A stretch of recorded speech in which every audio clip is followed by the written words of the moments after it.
Last episode, we cautioned against replacing reality with a mental model. This week, we push this admonition further into the territory of abductive reasoning. We share why everyone, especially executives, can benefit from solution conjecture. We also explain the difference between executive coaches and yes people. To join the conversation, follow us on Twitter at GuildmasterC. Check out our blog at www.guildmasterconsulting.com/blog, or subscribe to and comment on our YouTube channel. Simply search Guildmaster Consulting in quotes and you'll find us. Welcome to Somehow We Manage, the podcast for software engineering managers and their direct reports. I'm Dr. Ashley Graham. I'm John Graham. And today we're going to be talking about ego death. Just kidding. We're going to be talking about two things: solution conjecture and coaching for executives. Now, why are these related? We'll get into that. I think the first thing that we really want to focus on is the learning process. It's something we talk a lot about. We covered it in our Banking on It podcast. Kind of this notion that education involves some kind of pain or vulnerability, how that then impacts executives who are very much the exemplar for how their company learns or doesn't. So, John, talk to me first about why solution conjecture is on your mind, why that phrase is coming to your mind in conversations you've been having with listeners. So a lot of people are very fascinated and interested in the idea of data-driven this or data-driven that, data-driven management, data-driven engineering, data-driven HR. The issue we have with a lot of data-driven stuff is that we don't have enough data. The data is sparse, is the technical term. Let's look at HR. HR might have turnover rates. It might have some employee surveys if they're lucky. And then it might just have kind of a general feel from the HR members of, From small exit talk, interviews or exit interviews, like small talk, water cooler talk. All these things come together and they don't paint a full picture. Usually in a data-driven, when we say data-driven, we're thinking inductive reasoning. I drop my phone every single time it falls to the ground. I begin to make a theory that we'll call it gravity, but some force is drawing my phone to the ground. That's as opposed to deductive reasoning, where I start with first principles and then try to descend into some conclusion. The two can go hand in hand. If I have a theory of gravity, I can deduce that other things will fall, but I need to have that theory first. We're in this area of abductive reasoning, where we have sparse data and many potential explanations for that data, many potential hypotheses, and we need to figure out a rigorous way to run through those hypotheses and figure out what is most likely. In deductive reasoning, we might introduce a hypothetical, and we use that technique to figure out, the logical consequences of if it were true that Socrates were a man, then it would also be true that Socrates would be mortal. In abductive reasoning, I think a very equivalent technique is the solution conjecture. That's basically where you're like, let's just assume that this is the solution. What does that begin to reflect back upon the data? What does that mean for our next steps? What paths does that open to us? What paths does that open to us? The idea of the solution conjecture is to find another way to learn and add to your sparse data in the most efficient way possible. You may have data that's actually really consistent across your surveys and everything else on one point, but it's really open-ended on another. So you might have a solution conjecture that just assumes some interpretation of that unknown as a way to explore that unknown. How well does this stick? Right. This is throwing spaghetti at a wall and seeing what sticks. Okay. So you want to figure out the most efficient way to throw spaghetti. Yeah, and how would you even begin to think about the efficient way when there's so many unknowns that, in the space? It's all guesses. You're trying to figure out what is the least amount of effort to maximize my potential learning. And both of those are going to be estimates. So there's going to be error in those estimates as well. But you're going to be sitting around with your team, with your group. You're going to be looking at potential steps forward, and you're going to be evaluating those steps forward in terms of what can we learn from this, and then how much effort will it take.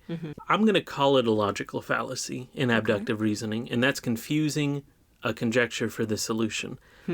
We have to remember that the solution conjecture is a technique to explore the space of possible solutions. Now, there may be some momentum that can be built up if we do this and it turns out to be correct, then we only have to do a little bit more to finish it. That's fine. Sure. But you don't want to do the conjecture, get the data back. The data's telling you, oh, this isn't the right path, and then stick with it. Right. Well, maybe we should keep trying it. Yeah, exactly. This would be what I would call confusing the conjecture for the solution. There's probably a myriad of reasons for this. I think the two that stand out for me would be, some sort of getting too personally involved with the solution, ego, and then the sunk cost fallacy. Sure. And sunk cost fallacy, for those who aren't familiar. It's why you hang on to a loser. It's like... No, it's like if you have a loser stock. If you have a loser stock, it's like sure. You're no, it'll bounce back. Yeah. It's still good. It's still good because you have associated the losses with that stock if you're investing, and if you sell, you're recognizing waste or recognizing your failures. So you don't sell, and that makes it worse because it could continue to fall. This happens all the time. Maybe you make a large purchase decision, you buy a car, you realize you got a lemon, you don't really want to acknowledge that you got a lemon, and so you hang on to it a little longer than you should. So they sound related in some cases. The investment can be your personal That's ego. True. Yeah, right? Absolutely. Or it could be money. But either way, it's a admittance that what you've invested overvalued or you've overestimated something or overvalued something that really should be devalued or has proven to be inefficient or I don't know. They just seem very related to me. I agree. I think you're onto something. I would imagine anybody who gets stuck in the solution conjecture, confusing the solution for the conjecture, would have some combination of but we put in all this effort. Certainly, if we just finish this out, we'll get something out of it. That would be the sunk cost. And I really thought a lot about this. What would this reflect on me if this were wrong? It was my effort. It's not just some unit of effort. It's me. It's what I put into it, right? It's hard to separate out unless you're like a chicken and pig situation where you're not personally on the line as a chicken. Okay. So you're saying that basically people cut off or they forget that they're doing conjecture work, that they're doing hypothesis work, that they're experimenting. Because at some point in the experiment, you get invested in your hypothesis and you want it to be right. Yeah. Because you've taken all these steps. We don't have a large enough audience among cardiologists for me to get any hate mail over this, but what comes up to me is, I think his name was Ansel Keys. And he pushed the diet heart hypothesis that saturated fat caused heart disease.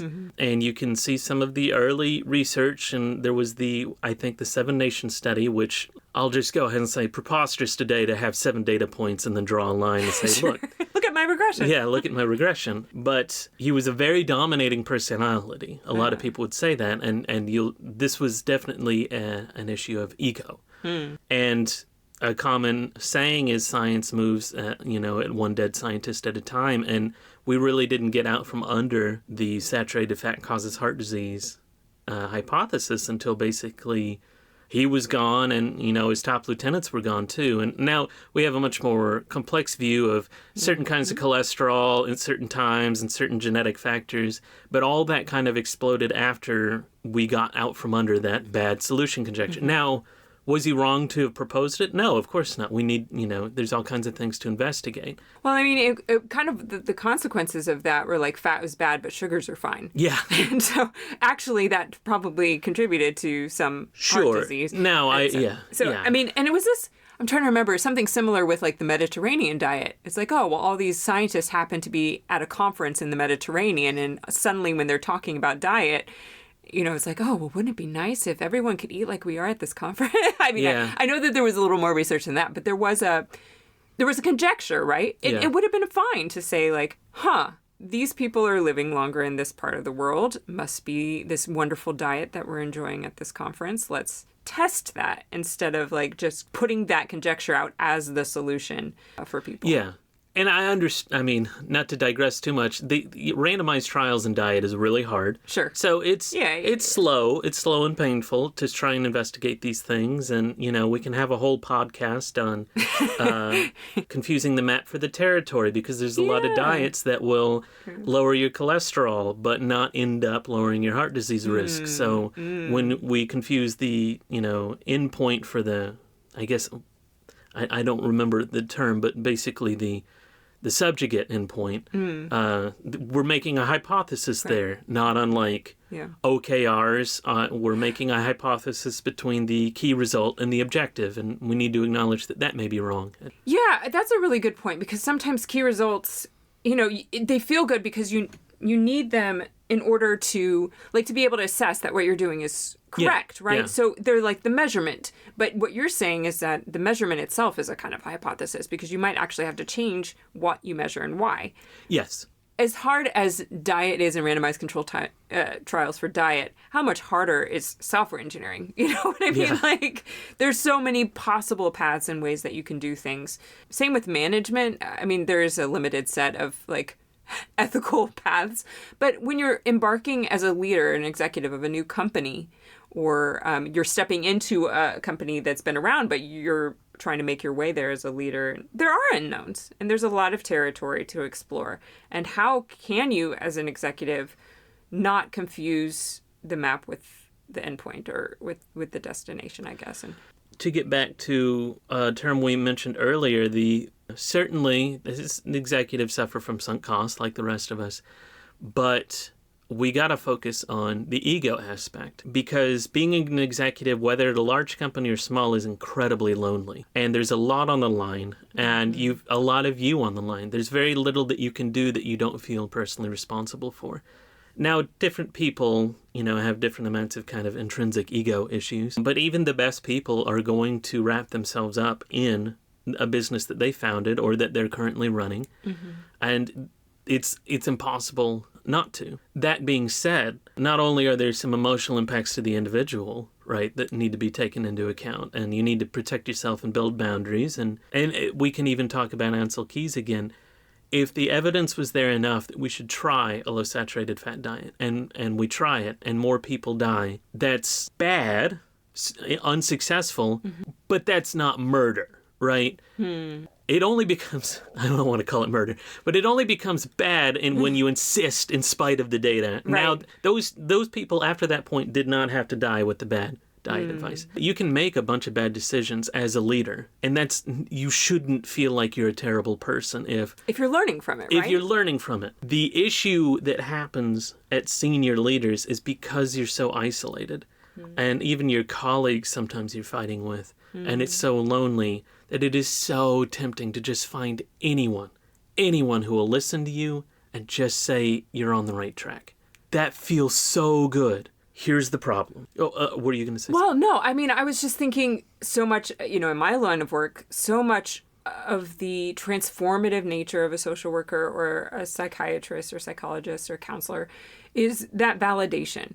If you can be an empathetic ear and support someone in what they're seeing and feeling, that's when work can begin. It wouldn't help for me to come in as a social worker and be like, no, that's wrong. Your cognitive bias is this, right? Yeah. That's not psychoeducation only. It doesn't really help. You've got to start from a place of empathy and saying, yes, I can see why you would feel that way or think that way. So, I mean, leaders need that, right? To begin to do the work of transformation and even learning from mistakes, they need that foundation of validation. Yeah. But you're saying that it can only be a foundation. There has to be some moment when a person can get more than a yes man, I guess. There's a difference between validating someone and let's supporting someone that. and being a yes man. Yeah, no, and let's talk about that. That's the danger I was alluding to. Okay. If you basically take whatever you can get, you're stressed, you're feeling a lot of pain, a direct subordinate comes to you, they listen, they understand, they say they know you have it hard. That's not necessarily a good thing, because the risk is you get that yes man or yes woman, yes person. That's dangerous for a few reasons. One, Again, they can have the best of intentions. Sure. When somebody greatly respects somebody else and they see that person in psychological pain, they want to help. And so they'll offer a lot of empathy and say, no, you're doing the right thing. Don't worry about it. You know, you're so great. They'll build you up. And they just don't want to see you suffer because it's causing them to suffer because they respect you so much. On the flip side, if they don't have the best of intentions, these are all avenues to definitely get your ear. They can come in, listen to all your gripes and complaints, pack them away, and be that person who's always there, just happens to be at your side when you're making big decisions. Well, it develops trust. Yeah, it develops trust, but that trust can be abused in some situations. Right. And when you're talking about a large organization where you're always going to have some people inside, right? 1 out of 20 people, roughly, is going to be Machiavellian enough to try and manipulate their way to the top. That's not a large organization. If your organization's over 20 people, you've got somebody scheming to get to the top already. And they're going to find their way to your office, and they're going to know how to build trust. So this isn't like some random rare event. But again, I'm not trying to assume bad intent, even if you have the best people at the top. Doesn't matter. And you're building that trust. They are not equipped to help you, and they are not equipped to push you either.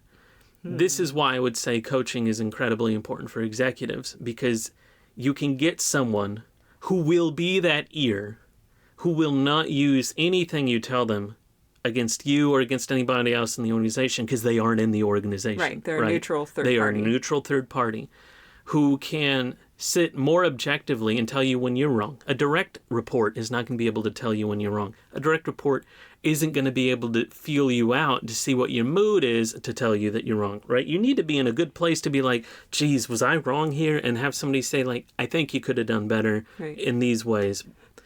Personally, I'm thinking you've had some really, some of my favorite direct reports that you've had are people who would be like, you're fucking wrong. You have no lack of people who would call truth to power on teams where you've operated. Like you said, though, that even though you can get people like that, especially in software engineering, who have that critical thinking and enough to say that solution's dumb, you still may not have people who can feel you out and know exactly everything that you're going through as a manager to know when the right time for some of that feedback would be. Yeah, exactly. They don't know the pressures you're under necessarily. Okay, so you're saying that neutral third party is important. What about for people who are skeptical that a neutral third party could actually help? Like if they don't know exactly what the company's going through, or like, you know, I've had listeners come to me and say like, look, I've sought some kind of coach, and they're trying to advise me in my career or decisions I'm making, but they don't know enough about my company culture to realize what I'm going through.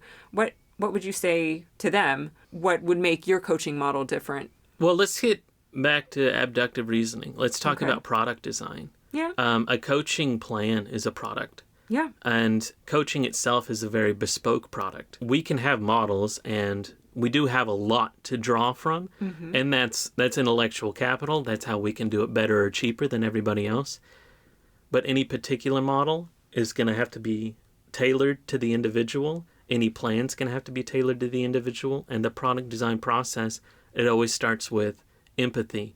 Let's get that. I mean, in product, it's surveys and measurements and everything else. But in coaching, it's let's see where you are. What problems are you facing? And we're going to have some solution conjectures. I might recommend, try this, and it may not work. In a lot of cases, it's not going to work, but we're going to learn something from it. That's the kind of coaching that I think is effective rather than any prescribed. Let's talk about Agile coaching. I can come in and run Scrum for you. Sure. But you may not need exactly Scrum right now. There's a whole bunch of different techniques and tactics you can use in project management. And one may be hitting your bottleneck more than something else. And frankly, what we just need is somebody to run a retrospective. That's a piece of Scrum, and it's a piece of a lot of systems. Right. But to be able to tailor and focus on that one part as soon as possible and know, here are all the things that might go wrong, here's some potential solutions, let's keep trying until we find something. That's the abductive approach to coaching. Right. That helps you get a very tailored product. And that tailored product, what that means to you is more effective, faster. than somebody who's like, let's talk about your vision journey for your career. Now, knowing what your career goals are is important, but maybe you just want help being more persuasive right now. Yeah. Yeah, and that will change. And that's the important thing about this agile approach to coaching or executive coaching, is that the problems change so fast. Yes. And so if you've built like this big proposal as a coach and like, I'm going to be doing this program with you and we're going to meet these goals each week. It's like, well, that's great, but like waterfall coaching. Yeah, waterfall coaching, exactly. So you're not practicing what you preach in another sense. If we're effective, you should have different problems, right? Right. We should be moving past the past problems and have discovered new ones. Yeah. As you scaled yourself. Yeah, exactly. I mean, I'm thinking about situations in which someone is having to constantly react because they're underwater. And so the problems are changing all the time because there's a new hot potato introduced each day. And so being able to be responsive in your coaching is helpful. It's similar with social work. I mean, you're always trying to discern from the client what their priorities are for that given week and how motivated they are for a given tactic that you want to address. So you're never coming in there with like some grand plan. It's a very collaborative effort, just like any good learning or experimenting would be. And so, no, this is really helpful. I mean, you're not wanting to import some solution. We don't know what solution you need. Exactly. There's a whole bunch of ways we can put one together. Right. So you're wanting to bring to the table a solution conjecture. Yeah. Rather than some kind of prepackaged. Yeah. Okay. That's really helpful.